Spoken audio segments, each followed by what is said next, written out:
Hello महाबलियों, welcome to PS study. कहते हैं कि हमारा शरीर 5 तत्वों से मिलकर के बना हुआ है। 5 तत्व कौन कौन से हैं? पृथ्वी, जल, अग्नि, वायु, आकाश। पृथ्वी, जल, अग्नि, वायु, आकाश। पृथ्वी जिस पर बहुत सारे कण पाए जाते हैं, ह्यूमस पाए जाते हैं। ह्यूमस जिसे हम जैव पदार्थ कहते हैं, और बहुत सारे तत्व पाए जाते हैं। इनसे मिलकर के पृथ्वी का निर्माण हुआ है।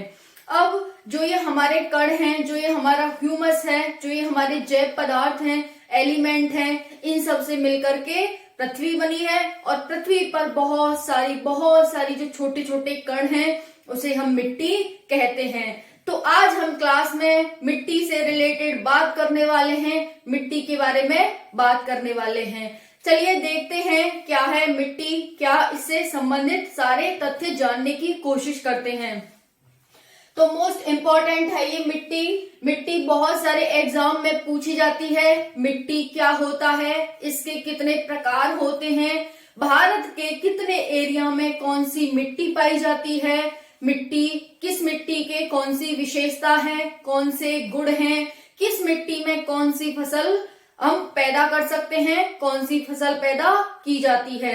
तो आज हम इस वीडियो में ये सारे तथ्य जानने वाले हैं और एग्जाम से रिलेटेड सारे तथ्य जानेंगे।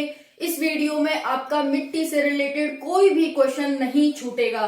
तो आप सभी को इस वीडियो को अच्छे से देखना है। और आप लाइक में, शेयर में बहुत ज्यादा कंजूसी कर रहे हैं, तो आप लाइक शेयर वीडियो को ज्यादा से ज्यादा करेंगे। ओके, तो यही मेरे मोटिवेशन का स्रोत है, समझा करो। तो देखो स्टार्ट करते हैं। मिट्टी, मैंने यहाँ पर लिखा है मिट्टी के प्रकार, यानी कि टाइप्स ऑफ सॉइल। ठीक है, प्रकार यानी प्रकार को हम टाइप कहते हैं और सॉइल को मिट्टी कहते हैं। तो मिट्टी के प्रकार यानी कि टाइप्स ऑफ सॉइल हम पढ़ने वाले हैं। लेकिन टाइप्स ऑफ सॉइल से पहले हमें ये तो पता हो कि मिट्टी होती क्या है ना।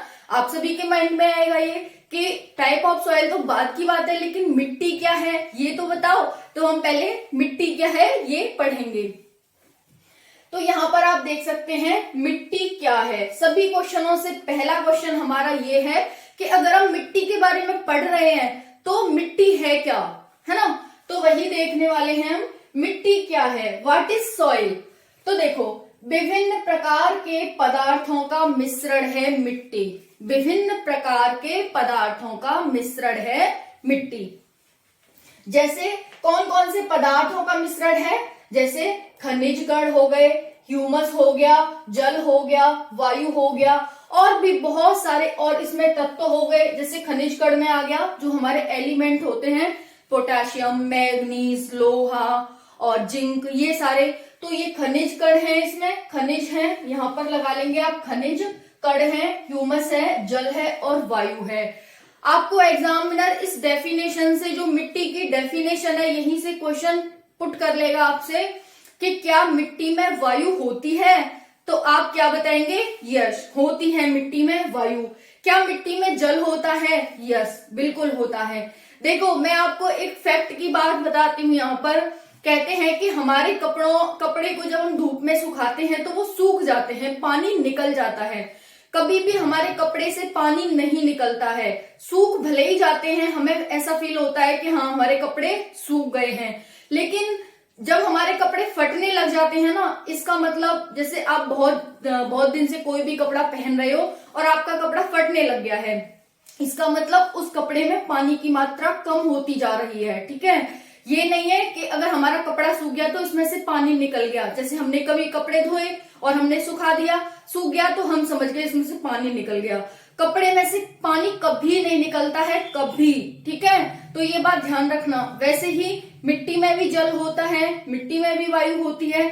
आप सूखा मिट्टी देखोगे, उसमें भी कहीं ना कहीं जल होता है, वायु होता है, और उसमें बहुत सारे एलिमेंट पाए जाते हैं। तो ये सारा ह्यूमस क्या होता है? ह्यूमस जैव पदार्थ होते हैं। आप सभी जानते हैं कि पृथ्वी का निर्माण, जो हमारी धरती है, इसका निर्माण कोई एक दिन में नहीं हो गया, इसे हजारों करोड़ों साल लगे। तो जो जीव जंतु मर जाते हैं, पेड़ पौधे टूट करके दब जाते हैं, उससे हमारे क्या है, पृथ्वी का और जो एलिमेंट होते हैं उनका निर्माण होता है। Is that clear? तो आप सभी को ये पता चल गया होगा यहाँ से कि मिट्टी क्या है। मिट्टी विभिन्न प्रकार के पदार्थों का मिश्रण है। पदार्थों में क्या क्या है? खनिज हैं जिसे हम एलिमेंट तत्व कहते हैं, कण हैं छोटे छोटे, बहुत सारे छोटे बड़े सभी, लेकिन जो मिट्टी है वो छोटे छोटे कणों से मिलकर बनी है। ह्यूमस है, जैव पदार्थ है, जल और वायु है, इन सब से ये मिट्टी बनी हुई है। अब देखो यहाँ पर ये मिट्टी के प्रकार की बात कर रहे हैं हम, उससे पहले हमने डेफिनेशन देख ली। अब हम देखते हैं कि मिट्टी की खोज किसने की थी। मिट्टी की खोज किसने की थी? मिट्टी क्या है ये तो हमारी समझ आ गया। अब मिट्टी की खोज किसने की थी? तो देखो डॉक्टर J.W. लेदर ने मिट्टी की खोज की थी। Doctor J.W. लेदर के द्वारा मिट्टी की खोज की गई थी। अब जो मिट्टी का अध्ययन है उसे क्या कहते हैं? तो मिट्टी के अध्ययन को हम पेडोलॉजी कहते हैं। क्या कहते हैं? पेडोलॉजी। इंग्लिश में भी यही कहते हैं और हिंदी में इसे कहते हैं मृदा अध्ययन। ठीक है, तो इंग्लिश में पेडोलॉजी और हिंदी में मृदा अध्ययन, आप ध्यान रखेंगे। देखो मैंने क्या कहा था, मिट्टी से रिलेटेड हम सारे क्वेश्चन इस क्लास में देखेंगे। तो वही मिट्टी क्या है हमने ये देखा, मिट्टी की खोज किसने की हमने ये देखा, मिट्टी को क्या कहा जाता है, उसके अध्ययन को क्या कहा जाता है हमने ये देख लिया। अब मिट्टी के प्रकार, मिट्टी खोज हो गई। अब भारत में मिट्टी को डिस्ट्रीब्यूट किसने किया?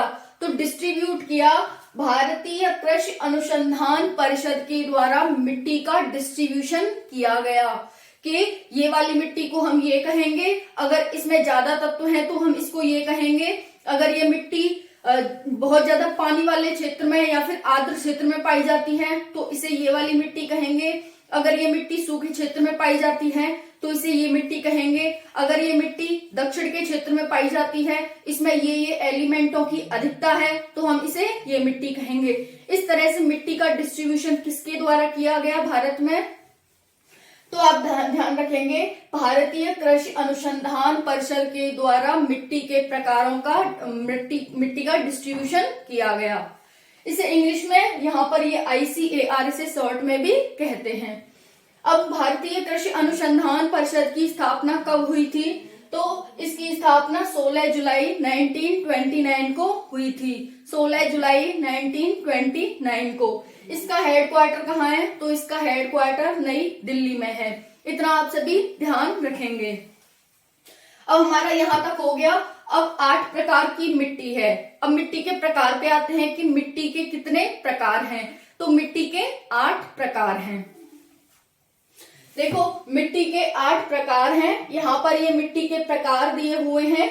यहाँ पर मिट्टी कितने % क्षेत्रफल में पाई जाती है, यानी कि जो भारत का क्षेत्रफल है उसके कितने % क्षेत्रफल पर कौन सी मिट्टी पाई जाती है। फिर है राज्य, कौन से % क्षेत्रफल पर यहाँ पर कौन से राज्य में पाई जाती है। ठीक है, फिर है विशेषताएं कि कौन सी मिट्टी की क्या विशेषता है, उसके बाद कौन सी फसल उगाई जाती है। ठीक है, तो देखो पहली है जलोढ़। जलोढ़ को हम दोमट मिट्टी भी कहते हैं और इसे इंग्लिश में एल्यूवियल सॉइल कहते हैं। तो आपको नाम से पता चल रहा है जलोढ़ यानी कि जल को ओढ़े हुए है ये मिट्टी, इसीलिए हम इसे जलोढ़ मिट्टी कहते हैं।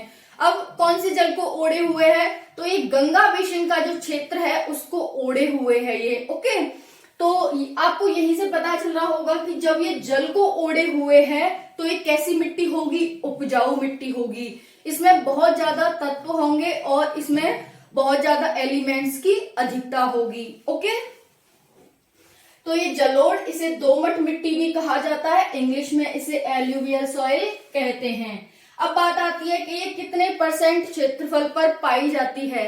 अगर ये भारत है, ये पूरा 100% एरिया है, तो इसके 40% एरिया पर एल्यूवियल सॉइल पाई जाती है। ओके, कौन से राज्य में पाई जाती है? अब मैंने कहा जलोढ़, जल को ओढ़े हुए, गंगा जो नदी है हमारी उसका बेसिन है, उसका क्षेत्र है। तो आप सभी के माइंड में आया होगा गंगा नदी तो उत्तर प्रदेश, उत्तराखंड, ठीक है, और बिहार, इन सबसे होकर गुजरती है, तो इसमें यही राज्य होंगे, तो वही राज्य हैं। Punjab, UP, MP, West Bengal, Bihar और Haryana. Punjab, UP, MP, West Bengal, ये वेस्ट बंगाल है, ये बिहार है और ये हरियाणा है। तो आप यहाँ पर भी देख सकते हैं, ये भारत का मैप है और यहाँ से निकलती है उत्तराखंड से और इस तरह होकर के ये यहाँ पर जो हमारी ब्रह्मपुत्र नदी आ रही है उसमें मिलकर के यहाँ बंगाल की खाड़ी में ये गिर जाती है मेघना के नाम से, जब उसमें मिल जाती है। तो ओके, तो यहाँ पर इस तरह से ये इसका मैप भी देख सकते हैं। ये आपको बहुत ज्यादा हेल्प करेगा मिट्टी कौन से क्षेत्रफल में कितनी पाई जाती है इसको याद करने में। ओके, अब इसकी विशेषताएं क्या हैं? विशेषता का मतलब कौन कौन से इसमें तत्व पाए जाते हैं, ये उर्वरक है या अनुर्वरक है या फिर कम उर्वरक है या फिर ज्यादा उर्वरक है। ओके, तो ये सारी विशेषताएं, या फिर इसमें कौन से एलिमेंट की अधिकता है, कौन से एलिमेंट कम है, ये इसकी विशेषताएं कहते हैं। विशेषता को हम दूसरा नाम गुण भी कहते हैं। तो इसमें पोटास की अधिकता होती है, किसकी? पोटाशियम, जो पोटाशियम होता है ना उसकी अधिकता है, और फास्फोरस इसमें कम मात्रा में पाया जाता है। दूसरा है कि नदियों द्वारा इस जो जलोढ़ क्षेत्र है हमारा, जलोढ़ मिट्टी है, इसका निर्माण नदियों द्वारा किया गया है। क्योंकि नदियां क्या करती हैं, जब नदियां ऊपर से आती हैं, अब गंगा जो हमारी नदी है वो ऊपर से आ रही है उत्तराखंड से, तो जब ये आती है तो ढलान से आती है, बहुत सारे कणों को ये क्या अपने साथ लेकर के आती है। क्योंकि आप सभी ने सुना होगा कि नदियां कटाव करती हैं, है ना, जो आसपास की मिट्टी होती है उसे अपने साथ बहा करके ले आती हैं और उसी के माध्यम से इस जलोढ़ मृदा का निर्माण हुआ है। तो नदियों द्वारा इसका निर्माण किया गया है। और आप दो क्षेत्रों के नाम सुनते होंगे, खादर और बांगर, है ना। तो खादर कौन सा क्षेत्र होता है? जो पुरानी मिट्टी का क्षेत्र को हम बांगर कहते हैं और नई मिट्टी के क्षेत्र को हम खादर कहते हैं। वो जलोढ़ मृदा का जो क्षेत्र होता है उसी में ये खादर बांगर पाए जाते हैं। आपसे एग्जामिनर यहीं से क्वेश्चन बना सकता है कि खादर और बांगर जो क्षेत्र हैं वो किस मिट्टी में पाए जाते हैं, तो वो जलोढ़ मिट्टी में ही पाए जाते हैं। जलोढ़ मिट्टी का दूसरा नाम दोमट मिट्टी है, इंग्लिश में इसे एलुवियल सॉइल कहते हैं। 40% क्षेत्रफल पर ये पाई जाती है। कौन कौन से क्षेत्र में ये पाई जाती है, कौन कौन से राज्य में पाई जाती है? तो यहाँ पर पंजाब हो गया, यूपी हो गया, हरियाणा, वेस्ट बंगाल, बिहार, ये सारे राज्य हैं उनमें ये पाई जाती है। फिर उसके बाद हम पोटास की अधिकता होती है और फास्फोरस इसमें कम मात्रा में पाया जाता है। इस मिट्टी का निर्माण नदियों के द्वारा किया गया है और ये खादर और बांगर क्षेत्र इसी मिट्टी में पाए जाते हैं और ये मिट्टी बहुत ज्यादा उपजाऊ होती है। तो आप यहाँ पर ये ऐड कर सकते हैं, ये क्या है? उपजाऊ मिट्टी है, उपजाऊ, है ना। अब थोड़ी है या ज्यादा है, तो ये ज्यादा उपजाऊ मिट्टी है। सबसे अधिक उपजाऊ यही मिट्टी होती है, कौन सी? जलोढ़ मिट्टी। क्योंकि देखो जलोढ़ मिट्टी जब नदियां बहाकर लाती हैं कणों को, तो वो हर क्षेत्र से लाती हैं, तो इसमें सभी तरह के कण पाए जाते हैं, इस वजह से उपजाऊ होती है। अब इसमें कौन सी फसल उगाई जा सकती हैं? सभी फसलें उगाई जा सकती हैं इसमें जलोढ़ मृदा में, ठीक है, क्योंकि किसी प्रकार के तत्व की इसमें कमी नहीं होती है। इसमें गहन कृषि की जाती है, जैसे गेहूं, चावल, जौ, मक्का, ज्वार, तिल, दाल, गन्ना और जो हमारे वो होते हैं चावल वगैरह होते हैं, इसमें सब कुछ किया जा सकता है। ओके, तो आप ध्यान रखेंगे। हमने देखा यहाँ पर जलोढ़ मृदा, ये सब। अब नेक्स्ट देखते हैं काली या रेगुर मिट्टी। काली मिट्टी या फिर रेगुर मिट्टी, इसे हम इंग्लिश में ब्लैक सॉइल कहते हैं। तो दूसरा टाइप आप देख सकते हैं, काली या रेगुर मिट्टी, इंग्लिश में ब्लैक सॉइल। ये 15% क्षेत्रफल पर पाई जाती है। ये पूरा भारत है, इसके 15% क्षेत्रफल पर ये पाई जाती है। कहाँ कहाँ पाई जाती है? तो राज्य देखते हैं, महाराष्ट्र, गुजरात, आंध्र प्रदेश, मध्य प्रदेश, तेलंगाना और तमिलनाडु। तो आपको पता चल गया होगा, ये तो दक्षिण भारत, मध्य भारत और दक्षिण भारत में पाई जाती है। तो आप सही समझ रहे हैं, ये मध्य भारत और दक्षिण भारत में पाई जाती है। कौन सी? काली मिट्टी। इनका दूसरा नाम भी आपको ध्यान रखना है अवश्य, क्योंकि एग्जामिनर आपको कुछ भी दे सकता है। आपको दोमट जलोढ़ मिट्टी न देकर के दोमट मिट्टी दे सकता है, आपको काली मिट्टी न देकर के रेगुर मिट्टी दे सकता है, ठीक है। तो 15% क्षेत्रफल में पाई जाती है। ये इन 6 राज्यों में पाई जाती है। कौन कौन से? महाराष्ट्र, गुजरात, आंध्र प्रदेश, मध्य प्रदेश, तेलंगाना और तमिलनाडु। तो यहाँ पर आप देख सकते हैं मैप में, यहाँ पर हमारा गुजरात है, फिर यहाँ पर हमारा ये महाराष्ट्र है, फिर यहाँ पर ये आंध्र प्रदेश हो जाता है, उसके बाद ये एमपी हो जाता है इधर, और ये तेलंगाना। तेलंगाना कहाँ है? तेलंगाना यहाँ है, आंध्र प्रदेश यहाँ, तेलंगाना यहाँ, और ये तमिलनाडु। ठीक है, तो इन क्षेत्र में पाई जाती है।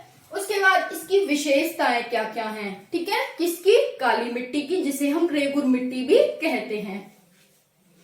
तो इसकी विशेषताएं, इसमें चूना, लोहा, मैग्नीशियम, एल्यूमिनियम, पोटाश पाया जाता है। क्या पाया जाता है? चूना, लोहा, मैग्नीशियम, एल्यूमिना, पोटाश, और यहाँ पर ये नाइट्रोजन और फास्फोरस पाया जाता है। ठीक है, तो ये ध्यान रखना है आपको। और इसका काला रंग किसके कारण होता है? ये मोस्ट इंपॉर्टेंट है कि जो ये काली मिट्टी है इसका काला रंग क्यों होता है।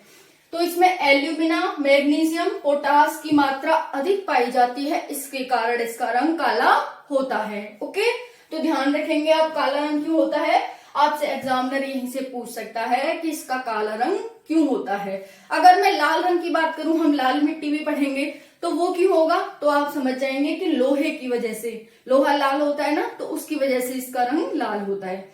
तो अभी तो हम काली मिट्टी की बात कर रहे हैं।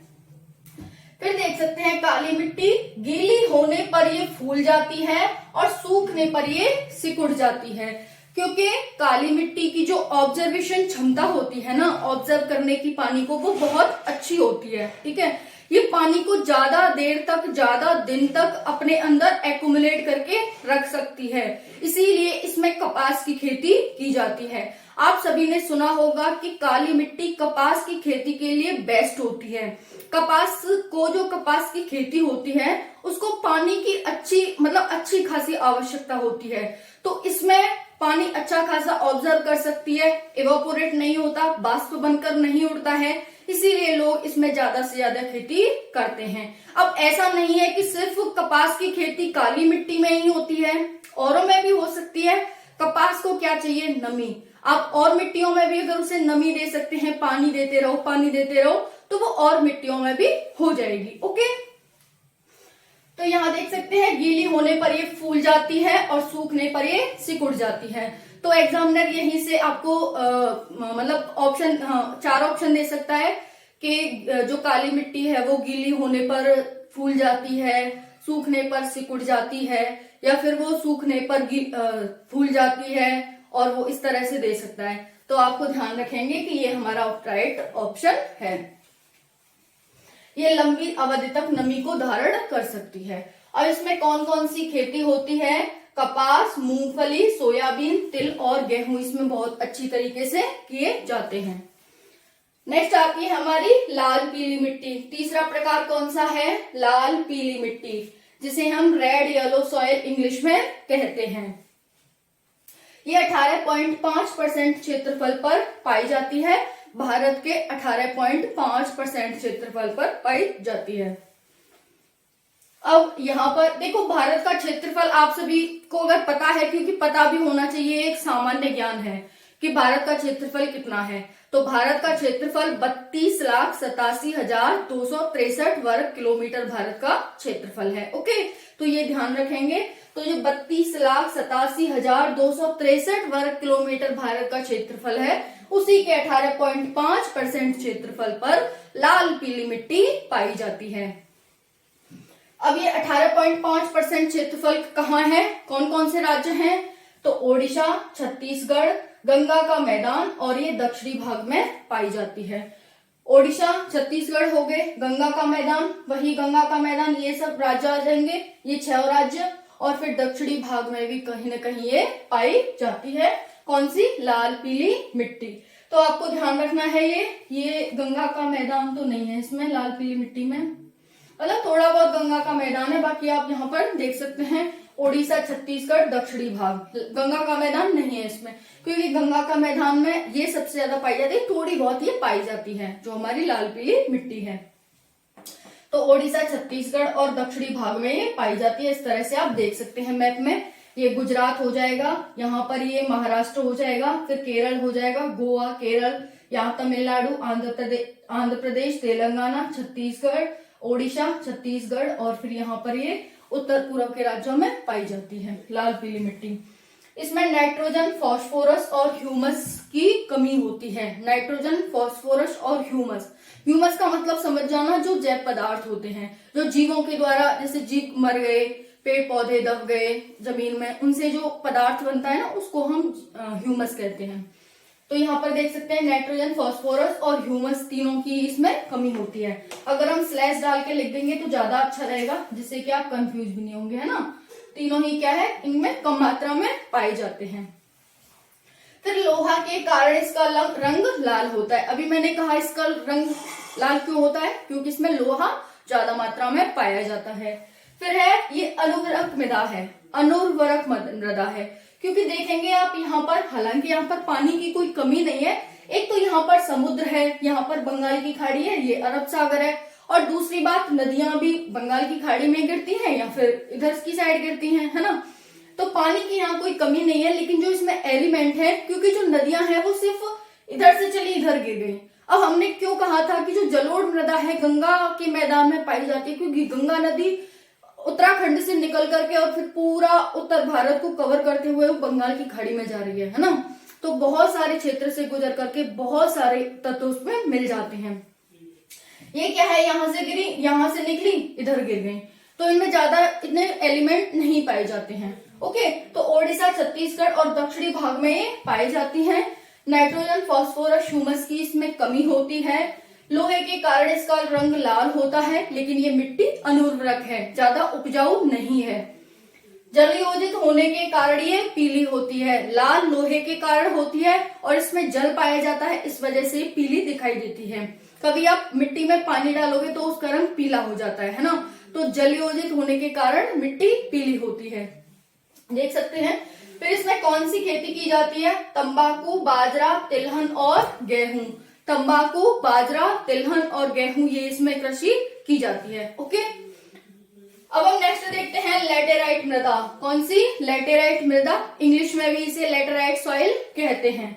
तो फोर्थ टाइप हो जाएगा हमारा लैटेराइट मृदा, यानी लैटेराइट सॉइल।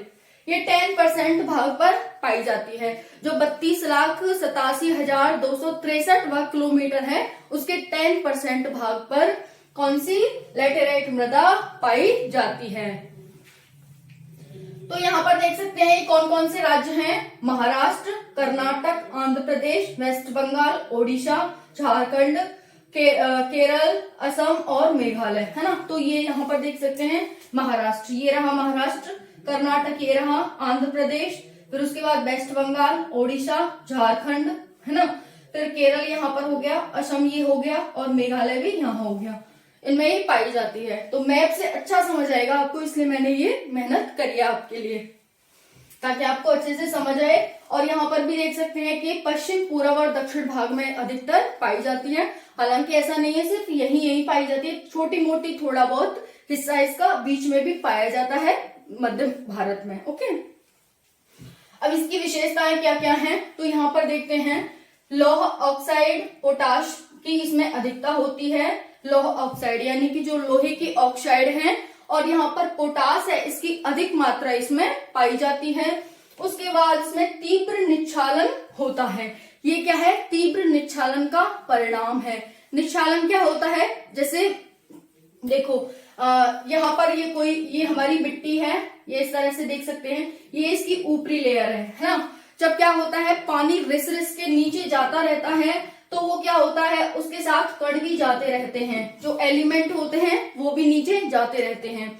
तो जो ऊपर की लेयर थी, इसमें जो एलिमेंट थे बहुत सारे कण थे, इसकी बहुत ज्यादा मतलब ये उपजाऊ थी, लेकिन वो क्या हुए, पानी के साथ बहुत ज्यादा बरसात हुई, बहुत ज्यादा पानी हुआ, तो वो ऑब्जर्व होकर नीचे चले गए, नीचे वाली लेयर में चले गए। आप सभी जानते होंगे मिट्टी की कई लेयर होती हैं, तो वो नीचे चले जाते हैं, ऊपर की जो मिट्टी है वो अनुपजाऊ हो जाती है और जो एलिमेंट नीचे चले जाते हैं। इसीलिए क्या होता है, ज्यादा उपजाऊ तो नहीं होती, लेकिन हाँ फिर भी उपजाऊ होती है। और निच्छालन क्या होता है, यही निच्छालन होता है कि ऊपर के एलिमेंट का पानी के माध्यम से या अन्य माध्यमों से नीचे चले जाना। हालांकि पानी के माध्यम से ये एलिमेंट नीचे जाते हैं और इसी को निच्छालन कहा जाता है। तो ये क्या है, लौ ऑक्साइड और पोटाश की अधिकता होती है, तीव्र निच्छालन का ये मिट्टी परिणाम है। ओके, तो कौन सी, लैटेराइट मिट्टी। इसमें उच्च तापमान होता है, भारी वर्षा वाले क्षेत्र में ये विकसित होती है। जहां पर उच्च तापमान हो और भारी वर्षा हो उन्हीं क्षेत्र में ये मिट्टी पाई जाती है, तभी तो निच्छालन होगा ना। ठीक है, तो कृषि के लिए पर्याप्त उपजाऊ नहीं है। पर्याप्त उपजाऊ नहीं कहते हैं ना, किसी से ली हुई चीज तो वही होती है ना लेने वाली, वो अपनी नहीं हो पाती, तो उसमें हम अच्छे से वर्क भी नहीं कर सकते। तो वही हम यहाँ पर लगा सकते हैं कि ये कृषि के लिए पर्याप्त उपजाऊ नहीं होती है, बट ऐसा नहीं है कि हम इसमें कृषि नहीं कर सकते। तो इसमें ह्यूमस की कमी होती है और इसमें कृषि भी की जाती है। ठीक है, तो यहाँ पर देखते हैं कौन कौन सी कृषि की जाती है। धान, चाय, कहवा, रबर और सिनकोना। देखो आप सभी जानते हैं कि पानी की कमी हो रही है, ऐसा सभी कहते हैं, सरकार भी कह रही है कि पानी की कमी हो रही है, क्योंकि लोग क्या है, जहां पर चावल करने की खेती नहीं है वहां पर भी चावल कर रहे हैं, उसमें बहुत ज्यादा पानी दे करके, है ना। तो वो एक तरह से वेस्टिंग ऑफ वाटर ही तो है। जहां पर पानी है वहां पर किया जाए तो पानी की हम कम मात्रा यूज कर पाएंगे, तो जो हमारा जल वाटर है वो अंदर अच्छे से रहेगा, है ना, रिस्टोर करके रहेगा। लेकिन जो लोग हैं वो ज्यादा से ज्यादा पानी निकाल रहे हैं, तो इस वजह से ही पानी की कमी होती जा रही है। तो सरकार कह रही है कि सिर्फ वही ये चावल हो गया, ये धान वगैरह हो गए, वहीं पर किए जाएं जहां पर पर्याप्त मात्रा में पानी है और मिट्टी भी उस लायक है कि उसे ज्यादा पानी की जरूरत ना हो, है ना। तो ये सब हो गए धान, चाय, कहवा, रबर और सिनकोना इसमें किए जाते हैं। कौन सी, लैटेराइट मिट्टी में। तो ये 4 टाइप हो गए। नेक्स्ट है हमारा शुष्क या मरुस्थलीय मिट्टी। अब शुष्क या मरुस्थलीय मिट्टी से आपके माइंड में आ गया होगा कि ये तो राजस्थान की बात हो रही है ना। तो ये राजस्थान की बात है, वहीं पर शुष्क है। शुष्क मतलब सूखी, मरुस्थलीय मतलब मरुस्थल में जो मिट्टी पाई जाती है उसी को हम शुष्क या मरुस्थलीय मिट्टी कहते हैं। ओके, तो यहाँ पर देख सकते हैं जिसे हम एरिड और डिजर्ट सॉइल भी कहते हैं, एरिड एंड डिजर्ट सॉइल। तो ये हो गई हमारे पास 2% भाग पर। ठीक है, जो राजस्थान और थोड़ा बहुत गुजरात है उसी क्षेत्र में ये पाई जाती है। कौन सी, एरिड एंड डिजर्ट सॉइल। तो यहाँ पर अगर हम लाख किलोमीटर क्षेत्र में बात करें तो ये 2.85 लाख किलोमीटर क्षेत्र में पाई जाती है। राजस्थान और गुजरात थोड़ा बहुत पश्चिमी घाट में ये पाई जाती है, जैसे यहाँ पर ये देख सकते हैं आप। ओके, तो ये हमारी एरिड एंड डिजर्ट सॉइल हो गई। तो काफी इंपॉर्टेंट सॉइल है ये, एरिड एंड डिजर्ट। ओके, अब हम इसकी विशेषताएं देखते हैं, क्या क्या इसकी विशेषताएं हैं। ओके, तो यहाँ पर ये राजस्थान, गुजरात यानी जिसे हम पश्चिमी घाट कहते हैं, इसमें ये पाई जाती है।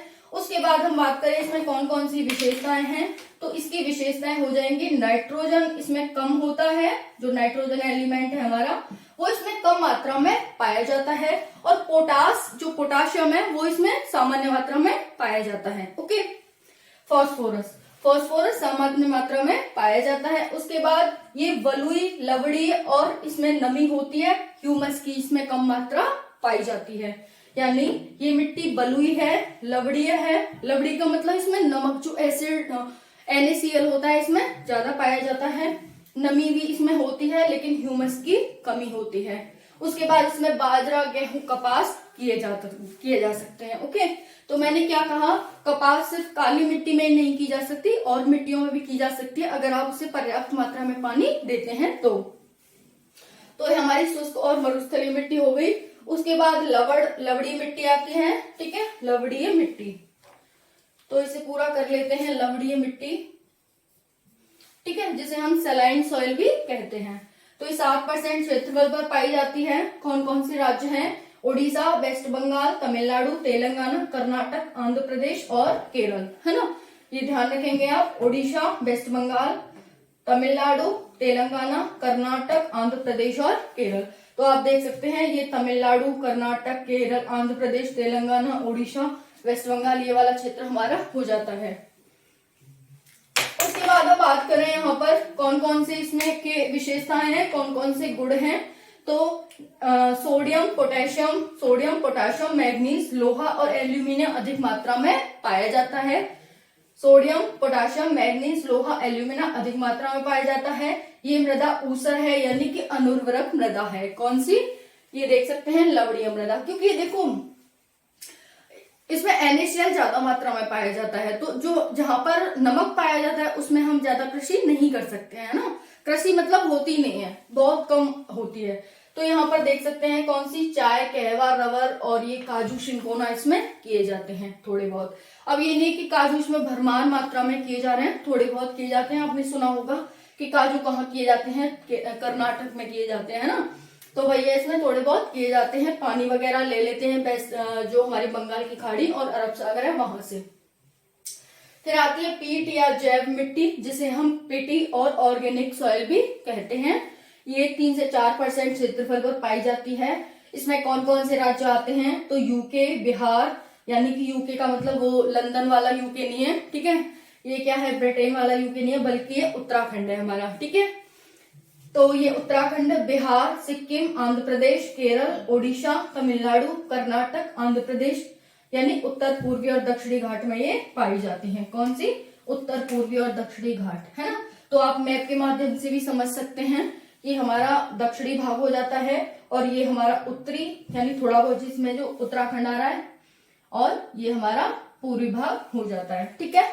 इतना आप समझ सकते हैं। फिर इसमें जैविक तत्व पाए जाते हैं और आर्द्र प्रदेशों में ये मिट्टी पाई जाती है। आर्द्र का मतलब क्या होता है? जहां पर पानी की पर्याप्त मात्रा हो। इसमें सेब, नाशपाती और चाय की कृषि की जा सकती है। ऐसा नहीं है कि अब यही कृषि की जाती है, और भी कृषि, गेहूं हो गए, चावल हो गए, वो भी इसमें किए जा सकते हैं, लेकिन मेन ये इसमें किए जाते हैं। नेक्स्ट है वन या पर्वतीय मृदा। वन या पर्वतीय मृदा। अब पर्वतीय का मतलब आपके माइंड में आ गया होगा जम्मू कश्मीर, लद्दाख, तो हाँ, ये उन्हीं में की जाती है। इसे हम फॉरेस्ट एंड हिल सॉइल भी कहते हैं, और ये 3 से 4% क्षेत्रफल पर पाई जाती है, जिसे हम लाख वर्ग किलोमीटर में काउंट करें तो 3 लाख वर्ग किलोमीटर क्षेत्र में पाई जाती है। ये जम्मू कश्मीर, लद्दाख, सिक्किम, आंध्र प्रदेश, असम, हिमाचल प्रदेश और उत्तराखंड में पाई जाती है, यानी उत्तरी भाग में। कहां पर? उत्तरी भाग। इसमें जीवाश्म और ह्यूमस की अधिकता होती है। ये मिट्टी अम्लीय होती है, अविकसित मिट्टी है, निर्माणाधीन है। इसमें फास्फोरस, पोटेशियम और चूना की कमी है। फास्फोरस, पोटेशियम और चूना की क्या है? इसमें कमी है इस मिट्टी में, ओके। अब इसमें कौन कौन सी खेती की जाती है? तो इसमें काजू, नाशपाती और सेब की खेती की जाती है, यहाँ पर देख सकते हैं, ओके।